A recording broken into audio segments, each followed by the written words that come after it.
والنقيحة وما أكل السبع إلا ما زكيتم وما ذبح على النصب وأن تستقسموا بالأزلام ذلكم فسق اليوم يئس الذين كفروا من دينكم فلا تخشوهم واخشون اليوم أكملت لكم دينكم وأتممت عليكم نعمتي ورضيت لكم الإسلام دينا فمن اضطر في مخمصة غير متجانف لإثم فإن الله غفور رحيم آمنت بالله صدق الله العظيم۔ میرے انتہائی واجب الاحترام قابل صد احترام بزرگوں، بھائیوں اور نوجوان ساتھیوں، آج کے درس میں قرآن مجید کتاب حکمت کی سورہ نمبر 5 سورۃ المائدہ کی آیہ نمبر 3 یہ شامل ہے۔ یہ یوں سمجھ لیجیے کہ جو آیہ نمبر 3 ہے اس کا بھی بعض حصہ درمیان سے اس کا ترجمہ اور تفسیر اور اس کے مضامین آپ حضرات کی خدمت میں پیش کرنا مقصود ہے۔ جیسا کہ گزشتہ درس کے اندر میں نے آپ کے سامنے عرض کیا کہ آیا چونکہ قدر طویل ہے اور اس کے اندر مضامین کثرت کے ساتھ ہیں، اس لیے کم از کم 3 دروس اس کے اوپر چاہیے ہوں گے۔ جو سب سے پہلا حصہ کہ جس کے اوپر کل روشنی ڈالی گئی، ہم نے اس سے یہ سیکھنے کی کوشش کی کہ حرام جانور کون کون سے ہیں۔ 4 تو پرماننٹ جو ہر حال میں جو حرام ہیں، میتہ یعنی مردار، دم یعنی خون، دم سے مراد بہنے والا خون، دم مسفوح، لحم الخنزیر، خنزیر، وما اہل لغیر اللہ بھی، اور چوتھا وہ جانور جو غیر اللہ پر نظر کیا گیا ہو، اللہ کے نام کے علاوہ کسی اور کے نام پر ذبح کیا گیا ہو اور بطور نظر کے پیش کیا گیا ہو۔ یہ 4۔ اس کے بعد باقی جو 5 ہیں، المنخنقہ وہ جانور کے گلا گھونٹ کر یا گل گھوٹوا کر کے جو مر جائے، والموقوذہ گہری چوٹ ضرب شدید سے مر جائے، والمتردیہ اوپر سے گر کر کے نیچے مر جائے، والنقیحہ اور اسی طرح سے 2 جانوروں کی لڑائی ہوئی، ایک نے سینگ مار مار کے دوسرے کو مار دی۔ اگر تو ان 4 صورتوں میں اور اسی طرح سے وما اکل السبع، اور جس کو کوئی درندہ کھا جائے، درندہ حملہ آور ہو کسی جانور، یہ 5 ہو گئے۔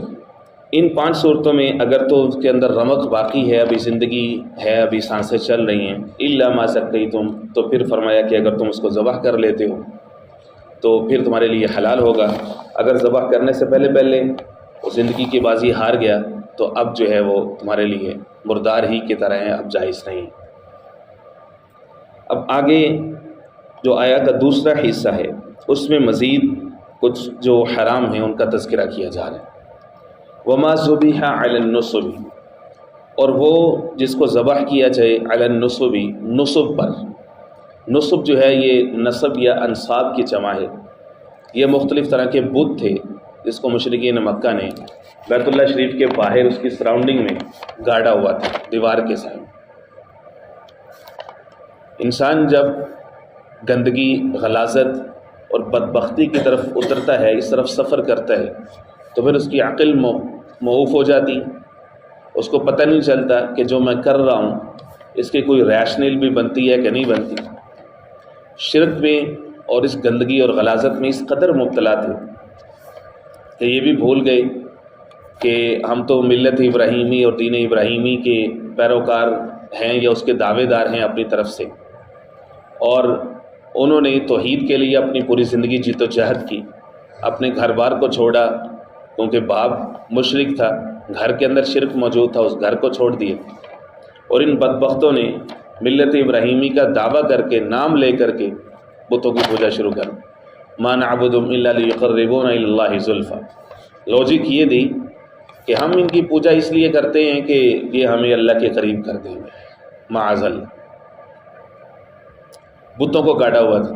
پتھر اصل میں خاص طرح کا پتھر ہوتا ہے نصب، کہ جس کے اوپر کوئی مجسمہ بنا ہو یا جس کو ایک خاص شکل دی جائے، اس طرح سے انہوں نے بت بنائے ہوئے تھے، اور ان میں سے جو سب سے بڑا بت تھا حبل، اس کے پاس آ کر کے اس کے قدموں میں وہ آ کر کے جانور کو قربان کرتے، اس کے قدموں میں آ کر کے جانور کو قربان کیا اور پھر اللہ کے نام پر صدقہ کر دیا، فقیروں کو کھلانا شروع کر دیا۔ اللہ نے فرمایا یہ جائز نہیں ہے، وما ذبح علی النصب، بتوں کے نام پر اس طرح سے ذبح کرنا۔ وَأَن تَسْتَقْسِمُوا بِالْأَزْلَامِ، اور یہ کہ تم تقسیم کو طلب کرو بالازلامی، ازلام کے ذریعے سے، تیروں کے ذریعے سے۔ یہ ایک اور صورت تھی ان کے اندر کہ تیروں کے ذریعے سے فال نکالنا، قسمت کا حال معلوم کرنا۔ مثال کے طور پر ازلام جو ہے یہ ظلم کی جمع ہے، یہ زوئیں کے ساتھ نہیں ہے جو کہ ظلم ہوتا ہے، بلکہ یہ زا کے ساتھ ہے، ظلم، اس کی جمع ازلام۔ یہ خاص طور کے خاص طرح کے ایک تیر ہوتے تھے، ان تیروں کے اوپر کچھ چیزیں لکھی ہوتی تھیں۔ مثال کے طور پر اگر کسی شخص کو کسی کام میں جانا ہے، کسی سفر پہ جانا ہے، یا کوئی بزنس ڈیل کرنی ہے، یا کوئی کسی جگہ پہ کوئی اپنا رشتہ جوڑنا مقصود ہے، مستقبل کا کوئی حال معلوم کرنا ہے، تو وہ مجاور کے پاس جائے گا اور اس کو کچھ نذرانہ پیش کرے گا، اور پھر اس سے کہے گا کہ تم اس میں سے ترکش میں سے تیر نکالو۔ اس میں سے کسی کے اوپر لا لکھا ہوگا نہیں، کسی کے اوپر لکھا ہوگا نعم۔ اب وہ ہلائے گا، اس میں سے ایک تیر نکالے گا، اگر لا لکھا ہوا آ گیا تو سمجھو کہ وہ چیز درست نہیں ہے، نعم لکھا ہو گیا تو وہ چیز درست ہے، اس کو کر لو، وہ سفر ہے تو کر لو، اگر کوئی اور معاملہ ہے تو اس کے اندر ہاں نکل آیا تو اب کر لو۔ قسمت پڑیاں جو ہوتی ہیں، حال معلوم کرنا۔ ان تستقسموا بالازلام، یہ جائز نہیں۔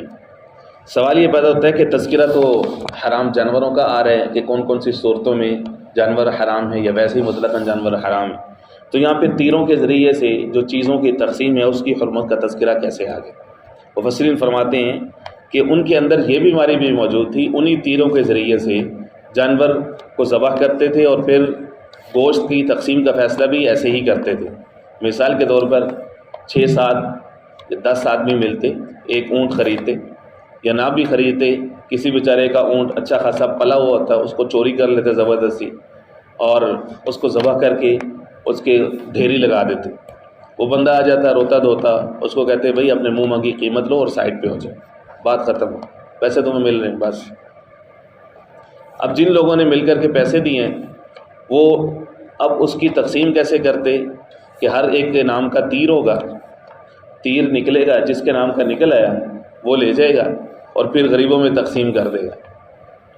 اب ہوتا کیا تھا کہ جس کے نام کا تیر نکل آیا اس کو مل گیا، جس کے نام کا تیر نہیں نکلا وہ محروم ہو گیا، پیسے سب نے برابر کے ڈالے تھے۔ جیسے ہمارے ہاں اس کی جتنی جدید شکلیں ہیں، متعدد شکلیں ہیں اس کی، کہ جس میں قسمت کا حال معلوم کیا جاتا ہے کہ کس کی قسمت میں سے کیا نکلتا ہے، کس کی قسمت میں سے کیا نکلتا ہے، اور یہ جو الفاظ ہیں گڈ لک اور بیڈ لک، یہ سارے ادھر سے نکلے ہیں۔ دین اسلام میں ایسا کچھ نہیں ہے۔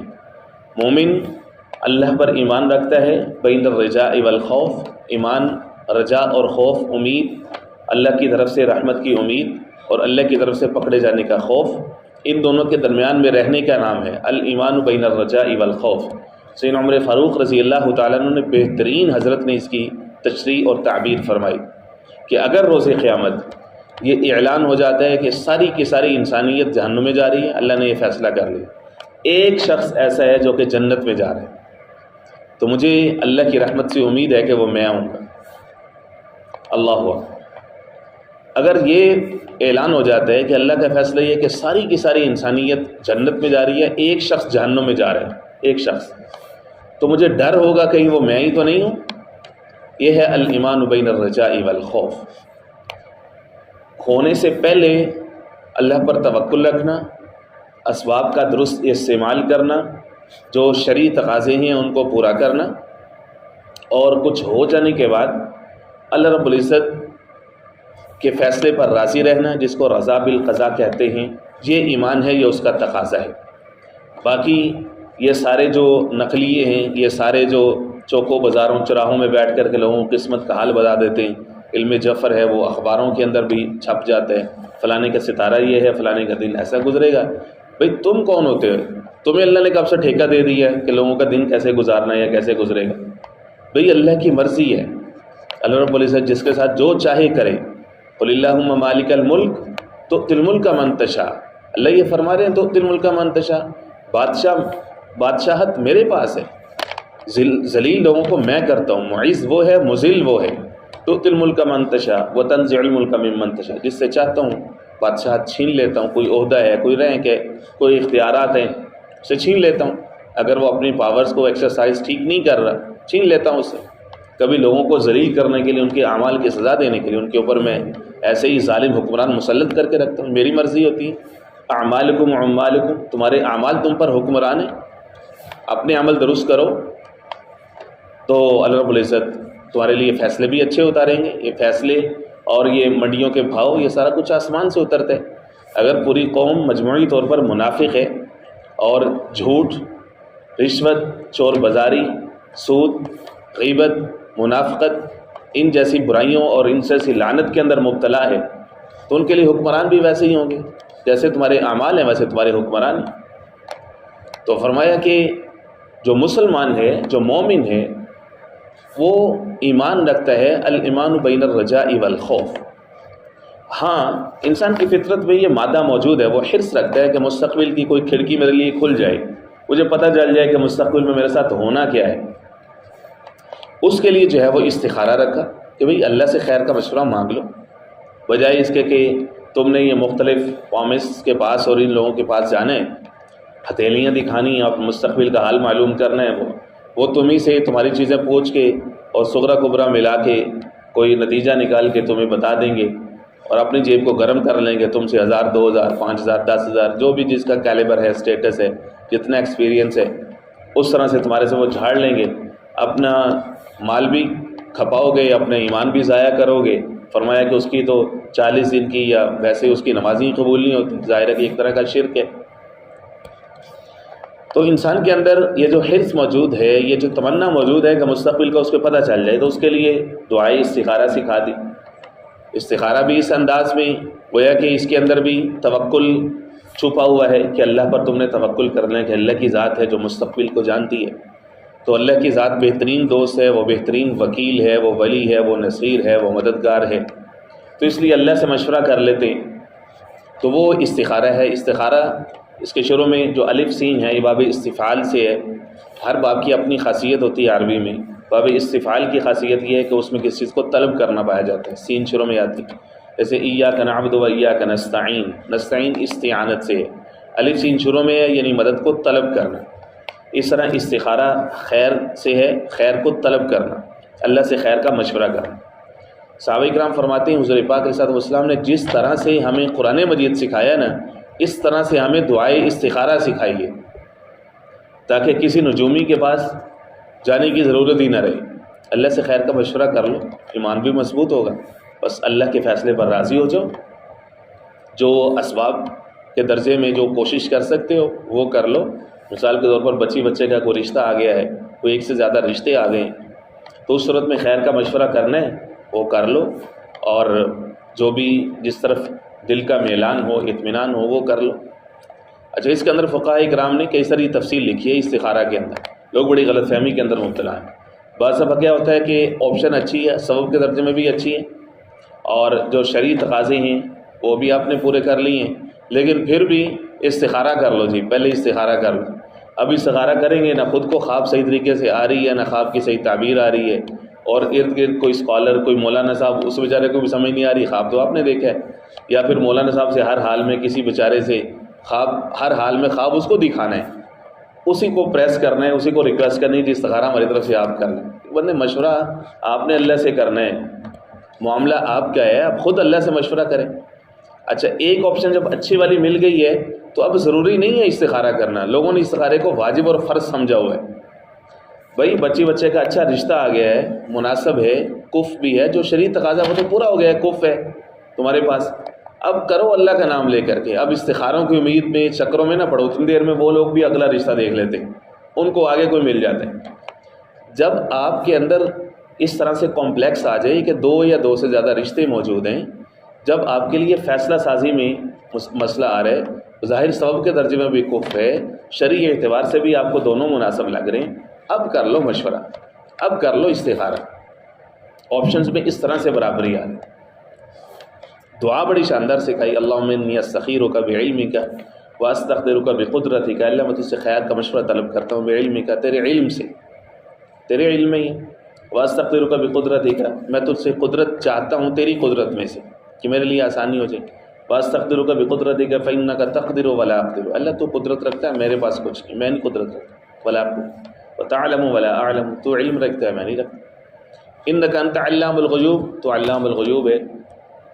انک انت علام الغیوب، اے اللہ اگر تو سمجھتے ہیں، اللہم ان کنت تعلم ان ھذا الامر پہ جا کے اس کام کی نیت کر لیں. کوئی بزنس ہے، کام ہے، کاروبار ہے، بچے کا رشتہ ہے، یا جو بھی کوئی فیصلہ لینا ہے، امر کے لفظ پہ جا کر کے اس کی نیت کر لیں. ان کنت تعلم ان ھذا الامر خیر لی، میرے لیے خیر ہے اس کے اندر، فی دینی و دنیای و معاشی و عاقبت امری، دین دنیا میں، معاش میں، عاقبت امر کے حساب سے خیر ہے. فقدر لی ویسر لی، اللہ اس کو میرے لیے آسان کر دے، میری قدرت میں دے دے. اللہم ان کنت تعلم ان ھذا الامر شر لی، اے اللہ اگر اس میں میرے لیے شر ہے، دنیا دین کے اعتبار سے، عاقبت کے اعتبار سے، فاصرف عنی واصرفنی عنہ، اس سے دور کر دے اور مجھے اس سے دور کر دے، اس کو مجھ سے دور کر دے. وہ میرے لیے اس کے متبادل میں کوئی آسان شکل پیدا کر. جو بھی الفاظ ہیں، الفاظ بیچ میں سے مجھے بھی کچھ ادھر ادھر ہو گئے. تو یہ والی اس کی سینس ہے. فرمایا کہ یہ جو استقسام بالازلام ہے، تیروں کے ذریعے سے یا کسی بھی اور طریقے سے، جو جدید طریقے ہیں، فعال نکالنا ہے، مستقبل کا حال معلوم کرنا، اس طرح سے فرمایا یہ جائز نہیں. اگر مستقبل کی کوئی چیز کے بارے میں کوئی مشورہ کرنا ہے تو اللہ سے کریں، خیر کا مشورہ، استخارہ. ذالکم فسق، فرمایا یہ جو تم کر رہے ہو، بتوں کے نام پر ذبح کر رہے ہو یا تیروں کے ذریعے سے تم جانور کی گوشت کی تقسیم کر رہے ہو، ذالکم فسق، یہ فسق ہے. ایک ہوتا ہے ذنب، گناہ، ایک ہوتا ہے فسق. فسق کہتے ہیں ذنب کے اوپر والے جو لیول ہوتے ہیں، کہ اندر سے، انسان کے اندر سے گناہ کا خوف جو ہے وہ ختم ہو جاتا ہے. میں کچھ جرم کروں، اگلا لیول کیا ہے، اس کو جسٹیفائی کرنا شروع کر دیتے. یہ فسق ہے. گناہ کے اوپر جیسے ہی اصرار شروع ہوتا ہے تو وہیں سے فسق کا لیول جو ہے وہ شروع ہو جاتا ہے. امام غزالی رحمہ اللہ نے گناہ کے درجات لکھے ہیں. ہر جو اگلا لیول ہے وہ پہلے والے سے زیادہ برا ہے، بدتر ہے. ایک ہے ارتکاب، گناہ ہو جانا، ارتکاب برا ہے. اس کے بعد اگلا ہے اصرار، کہ اس پر تسلسل اختیار کرنا، یہ پہلے والے سے برا ہے. تیسرا ہے استبشار، گناہ کرنا اور اس کو خوشی سے بتانا. جیسے آج کل کے نوجوانوں کے اندر جو ہے یہ مسئلہ اور یہ مصیبت ہے کہ اپنے گناہ کا اپنے دوستوں اور فرینڈس کے سامنے کھل کھلا کے اس کا اظہار کر بڑا تیر مارا ہے، استبشار. اس کے بعد اگلا ہے اپنے گناہ کو جسٹیفائی کرنا، کہ جناب اس کی تو یہ وجہ ہے، فلاں جگہ پہ ایسا ہوا، ایسے ہو گیا، ایسے ہو گیا، بجائے اس کے کہ اس پر شرمندہ ہوں کیونکہ تم نے ایسے کیا تھا، کیونکہ فلاں نے ایسے کیا تھا، کیونکہ تمہارے لیڈر نے ایسے کیا تھا، تو اس لیے گویا کہ میرے لیے اور میرے لیڈر کے لیے جسٹیفائی ہو گیا کہ تم نے یہ کیا تھا تو ہم بھی یہ کر رہے ہیں. اس سے بڑی کم عقلی کی بات کوئی نہیں ہوتی گناہ کو جسٹیفائی کرنے کے لیے. ذالکم فسق، فرمایا یہ تو فسق ہے، یہ نافرمانی ہے، یہ بغاوت ہے. الیوم یئس الذین کفروا من دینکم فلا تخشوہم واخشون، فرمایا یاد رکھ لو آج کے دن سے مایوس ہو گئے کافر، من دینکم تمہارے دین سے، فلا تخشوہم ان سے ڈرنے کی کوئی ضرورت نہیں ہے، واخشون مجھ سے ڈرو. یہ والی جو آیات ہیں، جیسا کہ میں نے شروع میں ذکر کیا تھا کہ یہ بڑے شاندار مقام پر نازل ہوئی. یوم عرفہ ہے، یوم جمعہ ہے، گویا کہ حج اکبر ہوگی، دو عظیم دن اکٹھے ہو گئے، عرفہ اور جمعہ. مقامی عرفہ اور پھر وقت بھی، وقتوں میں سے گھڑیاں بھی، گھڑیوں میں سے شاندار عصر کے بعد کا وقت، اور عظیم الشان مجمع، اور فتح مکہ بھی ہو چکا ہے. ایسی زبردست بلسفل اور فلفلمنٹ والی گھڑیاں، ایسی زبردست مبارک ساعات کے موقع پر اللہ رب العزت نے اپنے محبوب نبی کریم علیہ الصلوۃ والسلام کی خوشخبری سنائی.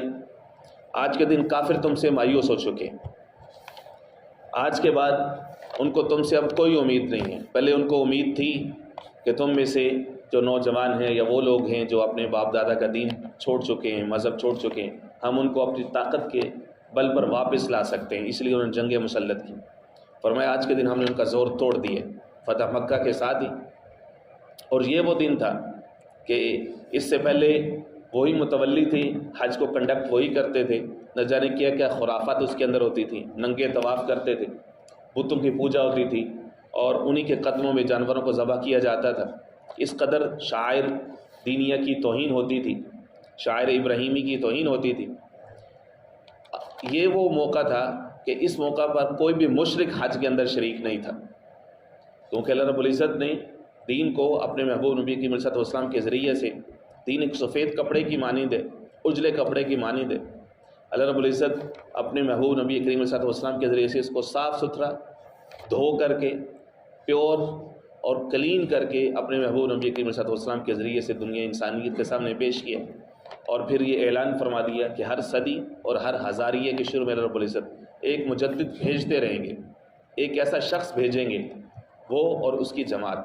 دین کے اوپر جو پچھلے 100 سال میں، پچھلے 1000 سال میں خرافات، بدعات، شرک کی جتنی شکلوں کے ذریعے سے دین کے اوپر جو انہوں نے اپنی غلاظتیں مسلط کی ہیں، کئی سارے گناہ کی چیزوں کو انہوں نے نیکی بنا کر کے پیش کی ہے، وہ مجدد آئے گا، دین کی تجدید کرے گا، اس سفید کپڑے کو دھوئے گا، صاف ستھرا کرے گا، اور لوگوں کے سامنے اصلی حالت میں ان کے عقائد، ان کے اعمال پیش کرے گا۔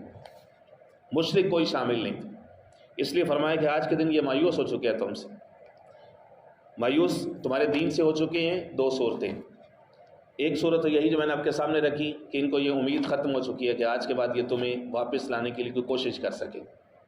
دوسرا یہ ہے کہ وہ مایوس ہو چکے ہیں کہ آج کے بعد جو ہے وہ تم کبھی بھی ان کے نرغے میں آ سکتے ہو، یعنی یہ مشرکین جو ہیں یہ تم پر کوئی فتح پا سکتے ہیں نہیں، مکمل طور پر یہ مفتوح اور مغلوب ہو چکے ہیں۔ فلا تخشوہم، لہٰذا اللہ کے دین کو نافذ کرنے میں، جو اسلامک ریچولز ہیں ان کو پرفارم کرنے میں ان سے ڈرنے کی کوئی ضرورت نہیں۔ بخشو، مجھ سے ڈرو، بخشو، صرف اور صرف اللہ سے ڈرو۔ جب تک مسلمان اللہ سے ڈرتا رہتا ہے تب تک اس کو دنیا کا کوئی خوف نہیں ہوتا۔ مسلمان کے ڈر کا آغاز اس وقت ہوتا ہے جب وہ اللہ کے ڈر کو ادھر سے اپنے دل سے نکالنا شروع کر دیتے ہیں، گناہوں کے اوپر بہادر ہو جاتا ہے، ویسے ہی اس کے ساتھ ساتھ اس کے اندر غیر اللہ کا ڈر آنا شروع ہو جاتا ہے، جس کو اقبال نے صرف ایک لائن میں کہہ دی، ایک سجدہ جسے تو گراں سمجھتا ہے، 1000 سجدوں سے دیتا ہے آدمی کو نجات۔ جب تو غیر اللہ کے سامنے جھکنا شروع ہو جاتا ہے تو پھر تو جھکتا ہی چلا جاتا ہے، پھر اللہ کے ساتھ جو تیری ٹائی ہے، جو بانڈنگ ہے، وہ کمزور ہو جاتی ہے، غیر اللہ کے ساتھ تیری تقدیر کو باندھ دیا جاتا ہے۔ وہ تجھے مارے، تجھے چھوڑے، تجھے ذلیل کرے، تجھے کچھ دے، تیرے سے سارا کچھ چھینے، اب اللہ نے تجھے اس کے حوالے کر دی، انٹل اللہ اس کے تو اللہ کی طرف رجوع نہ کر لے۔ وَأَنْتُمُ الْأَعْلَوْنَ إِن كُنتُم مُؤْمِنِينَ، تم ہی سر بلند ہو اگر تم مومن بن کے رہو۔ مفہوم مخالف کیا ہے؟ اگر تم منافق بن کر کے رہو گے، کفار کے اعلیٰ کار بن کے رہو گے، ان کے ساتھ اس طرح کے معاہدوں میں جکڑے رہو گے تو مومن نہیں رہے۔ وَأَنْتُمُ الْأَعْلَوْنَ، اب تم اعلیٰ بھی نہیں رہو گے، سر بلند نہیں رہو گے، بلکہ ذلیل ہو کر کے رہو گے۔ اب تم بظاہر تو لگو گے کہ تم مسلمان ہو، لیکن تم مومن نہیں۔ اسلام اور ایمان میں فرق ہوتا ہے۔ فرمایا فلا تخشوہم، تو ڈرنے کی ضرورت نہیں ہے مشرکین سے، بخشون، مجھ سے ڈرو۔ آیت کا اگلا حصہ اگرچہ آج کے درس میں شامل تھا، الیوم اکملت لکم دینکم، لیکن انشاءاللہ عزیز اس کے اوپر کل بات کریں گے۔ یہ بڑی اہم آیا ہے کہ آج کے دن تمہارے لیے تمہارا دین مکمل کر دی، اس کا کیا مطلب ہے؟ نعمت کو مکمل کر دیا، کیا مطلب ہے؟ دین اسلام پر اللہ رب العزت راضی ہو گیا، کیا مطلب ہے؟ کل انشاءاللہ عزیز اس کے اوپر بات ہوگی۔ رب العزت سمجھ نصیب فرمائے۔ دعا کے بعد بسم اللہ۔ اللہم صلی علی محمد النبی الامی وعلی آلہ واصحابہ وبارک وسلم تسلیما کثیرا کثیرا۔ اللہم نور قلوبنا بالقرآن وزین اخلاقنا بالقرآن وادخلنا الجنة بالقرآن ونجنا من النار بالقرآن، یا رحیم یا رحمن یا رحیم یا